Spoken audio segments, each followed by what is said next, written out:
Homeopathic डॉक्टरांच्या मागण्यांसाठी 16 जुलैपासून मुंबईतील आझाद मैदानात आमरण उपोषण सुरू केलं जाणार आहे।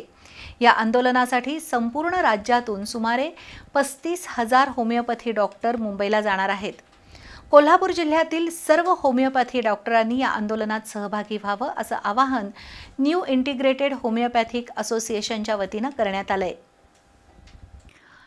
CCMP म्हणजेच certificate course in modern pharmacology हे प्रमाणपत्र मिळवलेल्या होमिओपॅथी डॉक्टरना ॲलोपॅथी प्रॅक्टिस करण्याची परवानगी मिळाली होती। त्यामुळे त्यांच्यामध्ये उत्साहाचं वातावरण होतं।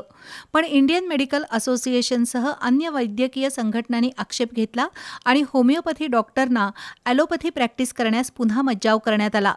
याच्या विरोधात 16 जुलैपासून मुंबईतील आझाद मैदानावर उपोषण सुरू केलं जाणार आहे। त्याला संपूर्ण राज्यातून 30 ते 35,000 होमिओपॅथी डॉक्टर उपस्थित राहतील असा अंदाज आहे। कोल्हापूर जिल्ह्यातील होमिओपॅथी डॉक्टरांनी जास्तीत जास्त संख्येनं या आंदोलनात सहभागी व्हावं असं आवाहन निहाचे अध्यक्ष डॉक्टर शीतल पाटील, उपाध्यक्ष डॉक्टर सचिन भादवणकर यांच्यासह doctor Harshvardhan Jagtap, doctor Chetan Gurav, doctor Tushar Pandav, doctor Deepak Pawar आणि डॉक्टर रायसिंग चव्हाण यांनी केलं।